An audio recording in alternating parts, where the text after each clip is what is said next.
और गांव की गोरी है चैल छबीली छोरी, और गांव की गोरी है चैल छबीली छोरी, थारी नजरें हैं जैसे सितार, तू मेरा तबला मैं तेरा गिटार। आपका ड्रेस वेयर यूज करके कोई क्राइम ना कर दे। जो इब्तिदा है वो म्यूजिक से हुई थी, जैसा मैंने बताया सेंटर मॉडल से। तो सेंटर मॉडल में मैंने म्यूजिक क्लासेस भी ज्वाइन की थी।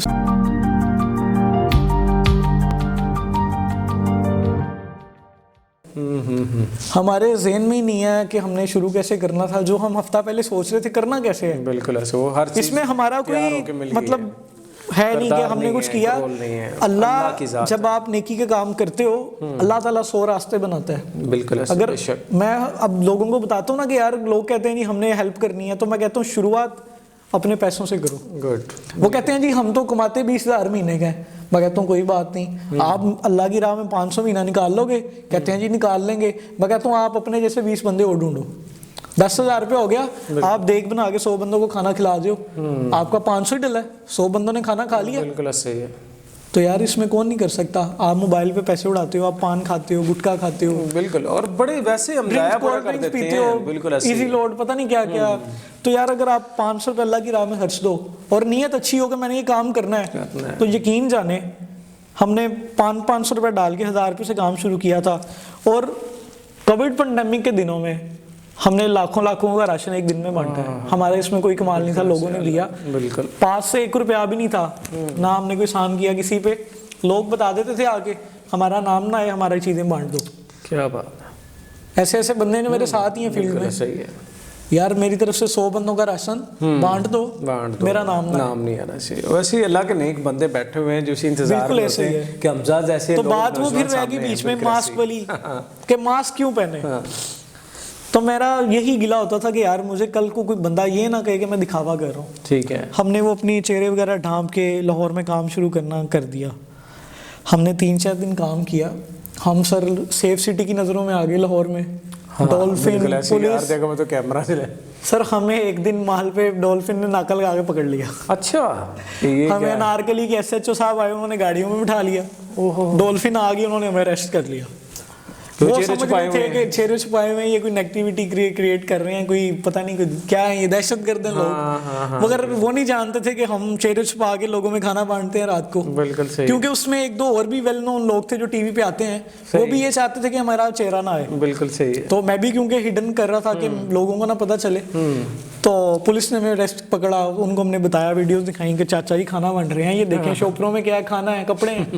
तो फिर उन्होंने बड़ा अप्रिशिएट किया। फिर उन्होंने कहा कि यार गलत गल है, हमें तो पूरे लाहौर में काल चल गई है तब से कि मुंडे ने मास्क पाए ने ते रात दे 2 बजे गलियां च फिरदे ने, सड़कों पे फिरदे ने। अच्छा, तो फिर हमने उनसे कहा कि हम ही हैं, हम रात को ही खाना बांटने आते हैं, उसके अलावा कोई नहीं है।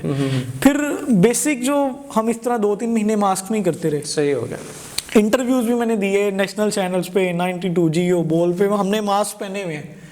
अभी भी आप देखेंगे, आप नहीं जज कर पाएंगे कि हमजा कौन है तो बाकी कौन है। हमजा ही बोल रहा है, मगर वल्लाह अलम के किसी को नहीं पता कि वो ये वही हमजा जो टीवी पे आता है और इस टाइम बैठ के लोगों को भाषण दे रहा है खाना बांटने पे। तो वो फिर हम लाहौर में काम कर रहे थे, हमें फैसलाबाद से पेज पे मैसेज आने लग गए कि जी फूड बॉयज के लड़के आते हैं, हमारे से खाना ले जाते हैं, पैसे ले जाते हैं। अच्छा, हमारा काम काफी बूम पीक पे चला गया था एकदम। सही ठीक हो। तो फिर हमने कहा कि यार हम अब अपनी शक्ल दिखाते हैं। बिल्कुल सही, ताकि पहचान एक बंदे, ताकि लोगों को एक तो ये मैसेज चला जाए कि हमने दिखावे के लिए नहीं किया। हमने दिखावे के लिए करना होता हम वेरी फर्स्ट डे से करते। बिल्कुल सही। हाँ, हमने चेहरे छुपा के किया, मगर अब मसले हो रहे हैं। हमने फिर प्लान किया, हमने अभी नहीं चेहरे, हमने उसी में एक वीडियो बनाई पेज पे कि क्या हम अगर अपने चेहरे दिखा दें, एक मसला क्रिएट हो रहा है, लोग पैसे खा रहे हैं, किसी से फ्रॉड ना हो जाए, तो हमें अपने चेहरे दिखा लेने चाहिए या नहीं। अच्छा, पब्लिक से हमने पूछा, वोटिंग की, तो लोगों ने कहा जी कि आपको चेहरे दिखाने चाहिए ताकि किसी से फ्रॉड ना हो। और दूसरा, जैसे हालात जा रहे हैं, कोई आपको भी मसला ना हो खाना बांटते हुए, या कोई आपका ड्रेस वेयर यूज करके कोई क्राइम ना कर दे। बिल्कुल ऐसे ही है, किसी को कोई ऐसा खाना ना खिला दे जिससे कोई बेहोश हो जाए, कोई मसला हो जाए, लूट जाए, तो वो कहीं फूड बॉयज के मेंबर थे। बिल्कुल ऐसे ही है। तो फिर हमने अपने चेहरे जो हैं वो हटाए, फिर लोगों को पता चला वो ये तो वही लड़का है, टीवी पे आता है, शो वगैरह करता है। मगर मुझे उसका और बहुत फायदा हुआ। इस सेंस में नहीं कि मेरा लोग शो देखने लग गए, जो मेरा लोग शो देखते थे वो मुझे सपोर्ट करने लग गए। क्या बात। कि यार ये तो लड़का वही था जो इतने अरसे से हम हमारे देख रहे पास ही थे। आता रहता। फिर जब लोग हमें खाना डोनेट करने आते थे तो वो यार तुम तो वही हो, TV तुम पे पहले क्यों नहीं बताया? मैंने कहा हम दिखावा नहीं चाहते थे कि कहीं आपने अभी मुझे अब बुलाया ना, इज्जत से बुलाया, आप पहले मुझे कहते कि ये दिखावा कर रहे हैं। बिल्कुल ऐसे ही है। तो ये मेरा मकसद था। हाँ नहीं, तो बस बड़ा किया शुरू, बड़ा और फिर- क्लियर था। और जिस तरह ये स्टोरी बड़ी अच्छी रही ये वाली भी, और रास्ता जिस तरह ये कि 500 से शुरू किया और वो बढ़ता बढ़ता माशाल्लाह ही है। सहयोग हर ऐसे ही है। जगह पे है। और बड़ा अच्छा मैसेज है कि पब्लिसिटी के लिए नहीं किया था, लेकिन लोग हमजा फायदा उठाते हैं नेगेटिविटी बिल्कुल का, ऐसे जिस ही तरह एक क्राइम का भी एलिमेंट बिल्कुल ऐसे ही इन्वॉल्व हो जाता है, और फिर ऐसे ही वही है। आपका लोग नाम use यूज करते हैं। करके बिल्कुल लोग जो ऐसे है ही है। वही जिस तरह का जी लोग पैसे बिल्कुल लेने ऐसे के लिए ही चले गए। तो ये बड़ी अच्छी बात है जहाँ पे अच्छाइयाँ हो रही हैं ज़माने में, बुराइयाँ भी बिल्कुल साथ साथ मौजूद है। तो आप भी लोगों को पहचान के किसी भी कहने में ना आए, और पहले पहचान कर लें, फिर उसके बाद चले जाए। हमजा के जो थर्ड और लास्ट पहलू है उसकी जाना पड़ा सिंगिंग। हमजा, आपने काफ़ी ज़्यादा जगह पर जिस तरह आपके स्टार्ट में कहा कि परफॉर्म भी किया और गाया भी, और मुझे याद है कि आपने कुछ अपने भी सॉन्ग्स तैयार किए थे, मेरा तो वो थोड़ा सा बताएं मैं कैसे चल बताता रहा है हूँ। वो? म्यूजिक का मैंने जैसे बताया कि मेरा जो सारे करियर है ना, जो इब्तिदा है वो म्यूजिक से हुई थी। जैसा मैंने बताया सेंटर मॉडल से, तो सेंटर मॉडल में मैंने म्यूजिक क्लासेस भी ज्वाइन की थी, उसके बाद ये सारा मामला चले बिल्कुल सही थे। है। तो म्यूजिक को तो मैं मैट्रिक इंटर से ही कर रहा था, तकरीबन 10 साल हो गए माशाल्लाह ज़बरदस्त। मुझे। म्यूजिक की वजह से ही काफ़ी जगह पे चांसेस मिले मीडिया में आने के, काम करने के। मगर म्यूजिक में रह के मेरा ख्याल है मैं म्यूजिक में भी अगर इतना टाइम लगा रहा था तो अच्छा मैं सिंगर बन जाता, क्योंकि मैं पीटीवी पे मॉर्निंग जुगन शोज में मैं काम करने लग चुका था। बिल्कुल, मैंने खुद नेशनल भी चैनल्स देखा हुआ पे है, मुझे ऐसे ही है। मॉर्निंग शोज में भी जो ऑफर्स हुई कि आप बड़े बड़े शोज में कि आप हमारे साथ काम करो एज अ सिंगर। मगर मुझे लगता था कि मैं सिंगर की बजाय मेजबान बन के या सोशल वर्क करके ज्यादा लोगों की आवाज बुलंद कर सकता हूँ, और हेल्प आउट भी कर सकता हूँ, लोगों की मदद भी कर सकता हूँ। बिल्कुल तो म्यूजिक था ना वो मेरे तक ही था। ठीक या है, किसी कॉलेज में चले गए, कॉन्सर्ट कर लिया, वो मेरी अपनी जात तक था। बिल्कुल ऐसा ही है। मुझे उसमें पैशन तो था मेरा, गिटार म्यूजिक, मगर मुझे ये लग रहा था कि यार ये सिर्फ मेरे लिए है। सही हो गया। मेरे म्यूजिक से किसी को फायदा नहीं हो रहा, किसी की मैं आवाज नहीं रेस कर सक रहा, मैं किसी का मसाइल नहीं हल करवा रहा। बिल्कुल ठीक। मैं सिर्फ लोगों को इंटरटेन कर रहा हूं, प्रमोशन या एंटरटेन कर रहा हूँ। तो मैं फिर इस फील्ड को स्किप किया। स्ट्रगल मैं करता है इस फील्ड में। स्ट्रगल टोटली स्किप हो गई हुई है या फिर अभी बैक एंड पे पड़ी हुई है कहीं पे? या कोई टीवी अपने ही शोज चैनल में कोई कह दे कि यार हमजा को सुना दे तो मैं सुना दे, तो मगर उन्हें कहता हूँ कि यार अब तो छोड़ दी, अरसा हो गया, आवाज भी हमारी खराब हो गई है, रोड्स पे बोल बोल के रोड ये तो है। और खासकर हमारे शोज भी ऐसे ही होते हैं कि सड़कों पे बोलना तो डस्ट वगैरह पोल्यूशन, तो अब तो गले बंद हो गए हैं हमारे। तो म्यूजिक अब थोड़ा मैं जरा पीछे कर दिया हुआ है, ये नहीं मुझे शौक अभी भी बहुत। चले आज हम ये चाहेंगे कि आपका फायदा भी उठाएं, और जो आपने मेरे ख्याल से जो एक दो गाना अपना बनाया भी था वो भी बता दें। वो एक गाना मैंने बनाया था इंटर में, तू मेरा तबला मैं तेरा गिटार, और ये राजस्थानी सॉन्ग है, और इसको कंपोज बकायदा तब मुझे बड़ा शौक होता था पैसे शैसे म्यूजिक पे लगाने का। तो इसरार शाह साहब बड़ा नाम है, मेरे टीचर भी हैं, तो मैंने गिटार भी उनसे सीखा काफ़ी। तो ये गाना उन्होंने कंपोज किया, और उनके म्यूज़िक प्रोड्यूसर JLE भाई हैं, जिन्होंने इसरार शाह बहुत बड़ा नाम है, मगर इसरार शाह JLE के बगैर मेरा ख्याल है कुछ नहीं है। इसरार शाह के पीछे जो JLE है वो बहुत उनकी, मेरा ख्याल है कि जहाँ तक मैं जानता हूँ कि इसरार शाह को बनाने वाला JLE है। अब तो उनके भी काफ़ी क्लैशेस चल रहे हैं, तो उनसे मैंने रिकॉर्ड करवाया था। ये थोड़ा सा आवाज़ तो मेरी ये बहुत बुरी हो गई, तो अपने जो लास्ट में हमारे नाज़रीन इस टाइम आपके प्लेटफॉर्म से देख रहे हैं उन्हें सुनाते हैं। बड़ा फनी सा गाना है। और गांव की गोरी हाय चैल छबीली छोरी, और गांव की गोरी हाय चैल छबीली छोरी, थारी नजरें हैं जैसे सितार, तू मेरा तबला मैं तेरा गिटार, तू मेरा तबला मैं तेरा गिटार, तू जो राजी हो तो चल बाग चले, बाग चले, दुनिया वालों को लगावे आग चले, आग चले, सुन के जल जावे जिसको प्यार के दुश्मन, आजा छेड़ के ऐसा कोई राग चले, राग चले, सबसे बड़ा है रोड़ा तेरा बापू मारा सोरा, सबसे बड़ा है रोड़ा तेरा बापू मारा सोरा, तेरे बापू को चढ़ जाए बुखार, तू मेरा तबला मैं तेरा गिटार तू मेरा तबला, मैं तेरा बहुत आला, बहुत आला, गिटार। बहुत आला। चुनरी लाहौर से तुझको रंगवा दूं, है रंगवा दूं, लहंगा सिलवा दूं तुझको मुल्तानी, ओए मुल्तानी, झोली पे तेरी तारे टंगवा दूं, ओए टंगवा दूं, लिपस्टिक कजरा लाली, ओए नथली झूमर वाली, लिपस्टिक कजरा लाली, ओए नथली झूमर वाली, तुझ पे कुर्बान मुंबई बिहार, तू मेरा तबला, मैं तेरा गिटार, तू मेरा तबला, मैं तेरा गिटार। जबरदस्त जी, बहुत आला, बहुत आला। क्लैप। बेसिकली साजिद भाई एक लव स्टोरी थी, बॉय और लड़की और लड़के अपनी की। तो नहीं थी? नहीं, मेरी नहीं थी, लड़के और लड़की की लव स्टोरी थी, जिसमें हमने लड़के को गिटार बना दिया और लड़की को तबला। तो ये सारी जो सीन चल रहा था, एक लड़का लड़की की लव स्टोरी चल रही थी, म्यूजिक इंस्ट्रूमेंट के नेम से। इंस्ट्रूमेंट के नेम से। और ये आइडिया कैसे आया, मतलब कितनी आइडिया? बस ये सरार भाई के साथ बैठे हुए थे, तो उन्होंने कहा कि यार तू शरारती सा है, तो तू कुछ इस तरह के, कोई राजस्थान की कोई मूवी देख रहे थे हम, तो उन्होंने कहा कि यार कोई इस तरह का कोई आइडिया फिर वर्क करना। मुझे सरार भाई ने बहुत हेल्प किया इसमें, तो जे अली भाई, सरार भाई, हमने फिर बैठ के, जो इसके राइटर हैं वो सरार भाई हैं, अच्छा, उन्होंने लिखा, फिर जे अली भाई ने इसको म्यूजिक कंपोज किया, फिर जो इसमें गिटार प्ले किया, पाकिस्तान का बहुत बड़ा नाम कामरान अख्तर साहब, जो कि राहत फतेह अली खान के रिकॉर्डिस्ट हैं स्पेशल, फिर उन्होंने इसमें गिटार प्ले किया। तो मतलब मिलके 3-4 लोगों की स्ट्रगल थी, तो इसको हमने रिकॉर्ड किया, अच्छा फीडबैक मिला, मगर फिर फील्ड चेंज हो गई अपनी। चले, फील्ड तो चेंज हो गई, लेकिन अब जिस तरह आपने एक स्टोरी बताई, हमारे एक सस्पेंस अभी भी बाकी है। हमजा शादी कब कर रहे हैं? शादी यकीन जाने कि आज भी मेरे यहाँ शोर में, अब कहेंगे मजाक कर रहा हूँ, मेरी अम्मी डेली में सुबह उठता हूँ तो नाश्ता मुझे बाद में कहती हैं, पहले कहती हैं मैं तेरा ब्याह कर देना। मसला ये है कि मैं घर में सबसे बड़ा हूँ, 2 छोटे भाई हैं। अच्छा, और वो छोटे वालदा को कहते हैं कि माँ जी हमारी शादी करें, तो अम्मी कहती हैं कि पहले बड़े ना हो जाए फिर टाटा करांगी। बिल्कुल। तो मेरा ख्याल है कि बल्कि आपके प्लेटफॉर्म से शादी इंसान को जल्दी कर लेनी चाहिए। हमारी माइंडसेट क्या लोगों ने बनाया हुआ है, क्या माइंडसेट बना देते हैं कि पहले तरक्की कर लो, कुछ बन जाओ, फिर आप शादी करना। मगर मेरा ख्याल है कि जो लड़की आती है वो अपना नसीब लेके आती है, रिस्क लेके आती है, और निकाह वैसे भी सुन्नत है, और हमारे नबी ने कहा कि निकाह में जितनी जल्दी हो सकती है उससे करो, ताकि आप जो है नेगेटिविटी से बचा जा सके।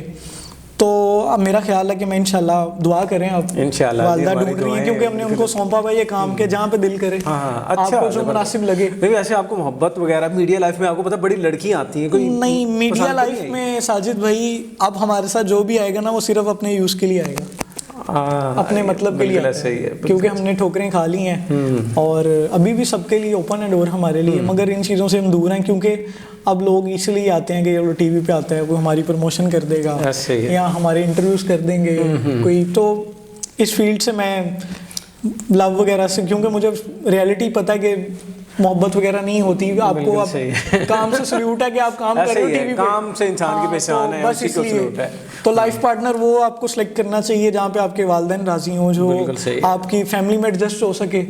और मेरी दादी, मेरी बड़ी पुराने वक्तों के लोग हैं अंदरून शहर के, तो वो मुझे कहती हैं कि पुत्र ऊँठा नाल यारी लान लगे ना घर दे बूहे उच्चे कराने। हाँ बिल्कुल सही है। तो मतलब अब बहुत आला कि फैमिली बैकग्राउंड कुछ और हो, आप इस फील्ड में आके किसी और फैमिली की लड़की ले, वो एक तो वो एडजस्ट नहीं कर पाएगी, तो इसलिए फैमिली पे डिपेंड करना बेहतर है, और उनका राइट बनता है, वालिदैन ने हमें बिल्कुल किया, इस मुकाम पे लाए, इस मुकाम तक कि वो खुद ही देखें जो मुनासिब, क्योंकि वो गलत फैसला तो नहीं करेंगे। बिल्कुल ऐसे ही है। तो बाकी इंशाल्लाह दुआ है कि 1 साल के अंदर अंदर में लग रहा होता है इंशाल्लाह जी, हमारी दुआएं भी हैं, और ज़ाहिर हम क्योंकि बड़ा शॉर्ट पे आएंगे भी और खाएंगे भी। हमने सोचा भी यही हुआ कि कुछ अपने कोलीग्स को ही बुला के गैदरिंग करके सादगी से हम कर लें, ताकि लोगों को भी एक मैसेज जा सके कि सादगी से भी शादी हो सकती है। बिल्कुल, बड़ी अच्छी बात है। दुआ कीजिएगा कि अल्लाह आने वाली के भी नसीब अच्छी करे, हमारे भी रिज़्क़ में। हमजा नाज़रीन हमारे साथ आज मौजूद थे, बड़ी गुफ्तगू हुई, बड़ी बातें हुई और बड़ा मज़ा आया, मोटिवेशनल भी, थोड़ी सी फ़नी भी, थोड़ी सी सब मान लेंगे इंस्पायरेशनल भी, और बड़ी मतलब दिलचस्प गुफ्तगू हुई। हमजा फाइनली कोई एक मैसेज, कोई पैगाम मैं चाहता हूँ आप उन तमाम देखने वालों को जो आप के दोनों तीनों पहलू से रिलेटेड हैं और ख़ास तौर पर मीडिया में जो आना चाहते हैं, जिनको बड़ा एक शौक होता है स्क्रीन में, तो उनके लिए क्या एक पैगाम देंगे? और बीइंग ह्यूमन राइट्स के वाले से हम बात कर लेते हैं, इंसानियत के नाते भी एक पैगाम देते जो लोग गलत काम कर रहे हैं, बुरे काम कर रहे हैं, नौजवान होकर उन अच्छे कामों की तरफ किस तरह माइल होना चाहिए वेरी यंग एज में। आजकल जैसा कि मैं देखता हूँ तो अफसोस होता है, अपने भी कुछ दोस्त हमारे आजकल जो यूथ है ना वो नशों की तरफ बहुत लग रही है, नशों पे उन्हें लगाया जाता है, पहले फ्री में पिलाया जाता है, और फैशन के तौर पे लोग फैशन के तौर शुरू पे कर लेते हैं। कुछ दोस्त भी हैं जानने वाले हैं तो वो नशा करते हैं, तो मुझे भी ऑफर्स करते थे पहले कि पियो यार पियो, तुम पी लो। मैं कहा नहीं यार, तो गैदरिंग अपनी अच्छी बनाए। गुड। अगर आपकी गैदरिंग ही ऐसी है साजिद भाई के वहाँ पे नशा हो रहा है, चर्च चल रही है, सिगरेट पी रहे हैं, जराइम हो रहे हैं, तो आप नेकी का काम कैसे करेंगे? आप नहीं करेंगे। अगर आपको शौक है मीडिया में आने का तो आप मीडिया के अच्छे लोगों की गैदरिंग है, आप वो ज्वाइन करें, ताकि रात को बैठें तो बात हो कि यार एंकर कैसे बनता है, यार एंकर का शो कैसे चलता है, प्रोड्यूसर क्या होता है, काम की बातें, काम की बात हो। अगर आप चले जाएं गैदरिंग हो कि वो कहे जी हाँ जी आज तू कितने सिगरेट पीते ने, ओके लो जी आज तो मैं पक्का पीता, बिल्कुल वही खरबूजे को देख खरबूजा गैदरिंग। अगर आप किसी भी फील्ड में, आप डॉक्टर, इंजीनियर, आप मीडिया में आना चाह रहे हैं, अपनी फील्ड उस तरह के लोगों, ये नहीं कि अब आप कोई ड्रग्स लेने तो आप वो गैदरिंग ज्वाइन करने लग जाएं, वो तो काम ही गलत है। अपनी माँ बाप के साथ, अपनी ज़िंदगी के साथ ज़्यादती है। पहली बात तो ये जो नशा एक लानत है, इससे दूर रहें। बिल्कुल। और जिस फील्ड में आना चाह रहे हैं ना, उसके जो सीनियर लोग हैं, उस्ताद हैं, उनसे सीखें, उनसे पूछेंगे सर आप यहाँ पे कैसे आए हैं, उनकी स्ट्रगल की हिस्ट्री देखें और आहिस्ता आहिस्ता आहिस्ता आहिस्ता है। ये नहीं कि मैंने पहले दिन ही आके टीवी पे शो करना है। बिल्कुल। ऐसे आते हैं हमारे अक्सर चैनल्स पे, वो ऐसे आते हैं, वो ऐसे ही चले जाते हैं, वो ऐसे ही चले जाते हैं, ऐसे ही चले जाते हैं। बिल्कुल ऐसे ही है। हमने आने से पहले यूट्यूब पे काम किया, हमने वेब टीवी पे काम किया, हमने बगैर सैलरीज के काम किया। बिल्कुल। तो हमने 8-10 साल, आपकी भी ऐसी है साजिद भाई, आप स्ट्रगल करके सब पता है हमें कि यार आप भी स्ट्रगल करके यहाँ तक पहुंचे। बिल्कुल ऐसे ही है। 8-10-15 साल से आप मेरे से भी ज्यादा पुराने इस फील्ड में स्ट्रगल कर रहे हैं, अभी भी करी जा रहे हैं, अभी भी सीख रहे हैं, अभी भी ऐसी चीजें हमें पता ही नहीं है, तो सीखें। बिल्कुल। अगर आप सिर्फ पढ़ रहे हैं या मैथ्स कॉम कर रहे हैं किसी यूनिवर्सिटी से, मैं अक्सर यूनिवर्सिटी में जाता हूँ, मुझे बुलाते हैं, इस काबिल नहीं हूँ मगर वो बताते हैं कि जी बताओ आप यंगेस्ट हो, वो मुझे यंगेस्ट के तौर पे कि छोटा हूँ, तो बताएं लोगों को आगे जी आप होस्ट कैसे बने।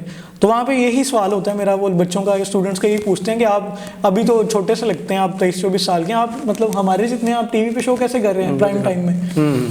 तो मैं उन्हें बताता हूँ कि यार मैं स्ट्रगल कर रहा हूँ 8-10 साल से। सही। आप सिर्फ स्टडी ना करें, आप प्रैक्टिकल भी करें, साथ प्रैक्टिकल भी करें, प्रैक्टिकल करें और सब कुछ कर लें, माँ की दुआएं लें। अगर आप माँ का दिल दुखा रहे हैं, आप माँ से दुआएं नहीं ले रहे, आपको कोई कामयाबी नहीं मिलनी। अगर आपके वालिदैन हयात हैं, जितनी दुआएं हो सकती हैं, यकीन जाने मैं कहता हूँ कि आप कुछ भी बनना चाहते हैं ना, आप बन सकते हैं। मेरी माँ ने, मेरे बाप ने मुझे इस फील्ड में कभी सपोर्ट नहीं किया इस मामले में, मगर मैं उन्हें ये कहता था माँ जी मेरा शौक है, दुआ दे दो, अल्लाह कामयाब करे। क्या बात। मेरी माँ मुझे दुआ देती थी, अभी भी आज रूटीन है, रूटीन बना लें, घर से निकलने से पहले वालिदैन से दुआएं लें कि अम्मी जी, मैं उन्हें बताता हूँ ना जाके कि माँ जी आज मैं यहाँ जा रहा हूँ, दुआ दे दें, तो वो सर पे मेरे हाथ रख के दुआ देती हैं और मुझे पता होता है कि अब मेरा ये काम हो जाना है। जबरदस्त। तो मैं कुछ नहीं हूँ, मेरी माँ की दुआएं हैं, अपनी माँ की दुआएं लें, नानी दादी बड़े बुजुर्गों का एहतराम करें और सीखते रहें। बाकी मेरी अब जो फील्ड थी, मैंने आना स्क्रीन पे था, मुझे नहीं आइडिया था कि मैं गाने गा रहा हूँ, म्यूजिक कर रहा हूँ, तो स्ट्रगल करते रहे। तो मुझे पता, मुझे छठी से नहीं पता था मीडिया में कैसे आना। बिल्कुल ऐसे ही है, इसी तरह सीख घूम के पता नहीं कहाँ से आया, 8-10 साल में यहाँ पे आया। अब मुझे पता है कि अब मुझे कोई कुछ कहता नहीं ये कर ले, मैं कहता हूँ नहीं यार मैं 10 साल तक यहाँ पहुँचा हूँ, बिल्कुल अब मैं इसी में तरक्की करूंगा, मेहनत करूंगा, सीखूंगा। बिल्कुल सही। तो अगर आपको ये नहीं समझ आ रही कि मेरे गोल्स क्या है, मैंने क्या बनना है, पहले तो सोचें, स्ट्रगल करते रहें करते रहें करते रहें। अल्लाह की ज़ात ऊपर रहीम है, नेक काम हो, अच्छा काम हो, जिससे लोगों को फ़ायदा हो रहा हो, लोगों में भला करना शुरू कर दें, लोगों की हेल्प करना शुरू कर दें, नेकियां करें, सब कुछ मिल जाएगा। अल्लाह की ज़ात सबको। और बाकी बहुत शुक्रिया, बहुत शुक्रिया जी, थैंक यू सो मच, बड़ा मज़ा आया कसम से। और मैं कहता हूँ हमजा की हमने बातें की, हमजा भट्ट हमारे साथ नाज़रीन मौजूद थे, तीनों चारों पहलू, और बड़ा एक अच्छे इंसान के तौर पे आज हमने एक ऐसी शख्सियत से गुफ्तगू की है जिससे हमें बहुत कुछ खुद पे सीखने को मिला है। और जो इंसान दूसरों के लिए आसानियाँ पैदा करता है ना, उसके लिए खुद से आसानियाँ जो है वो मिलनी शुरू हो जाती हैं। अल्लाह ताला जो है रास्ते खोल देता है। फिर वो जिस तरह हमजा की कामयाबी आपने देखी, इसी तरह आप भी कामयाब हो सकते हैं, लेकिन अपना माइंडसेट, अपना गोल और अपनी जो डायरेक्शन हो बिल्कुल सीधी रखें। किसी के बारे में बुरा ना सोचें और ना ही किसी की रास्ते में जो है रोड़े अटकाने की कोशिश करें। जगह आप दूसरों के लिए बुरा सोचेंगे तो आप खुद के लिए, आपके लिए भी बुरा ही होगा।